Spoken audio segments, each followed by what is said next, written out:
Hi hello welcome నేను మీ సంజయ్. గత వారం రోజులుగా నటి హేమ పేరు సోషల్ మీడియాలో మారుమ్రోగుతోంది. హేమ రేవ్ పార్టీలో పాల్గొన్నారన్న ఆరోపణలు ఎదుర్కొంటోంది. ఆదివారం మే 19న బెంగళూరులోని ఓ ఫామ్ హౌస్ లో రేవ్ పార్టీ జరుగుతున్న విషయం తెలుసుకున్న పోలీసులు దాడి చేశారు. ఓ ప్రముఖ వ్యక్తి బర్త్డే పార్టీలో భాగంగా ఈ రేవ్ పార్టీ ఏర్పాటు చేశారు. బడా బాబులు పాల్గొన్న ఈ పార్టీలో డ్రగ్స్ వాడినట్లు ఆధారాలు లభించాయి. దాదాపు 100 మందిని పోలీసులు అదుపులోకి తీసుకున్నారు.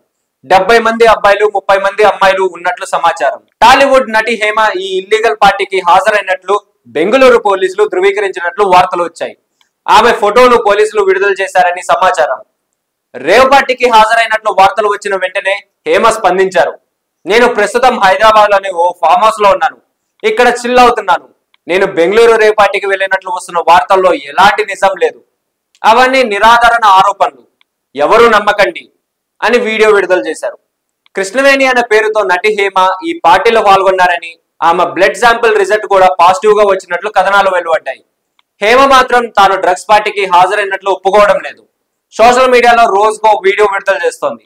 ఆమె వరుసగా వంటల వీడియోలు ఇన్స్టాగ్రామ్ లో పోస్ట్ చేస్తున్నారు. కొందరేమో హేమ పోలీసులు అదుపులో ఉన్నారని అంటున్నారు. ఈ హై డ్రామా మధ్య మూవీ ఆర్టిస్ట్ అసోసియేషన్ అధ్యక్షుడు మంచు విష్ణు స్పందించాడు. నటి హేమకు ఆయన మద్దతుగా నిలిచాడు.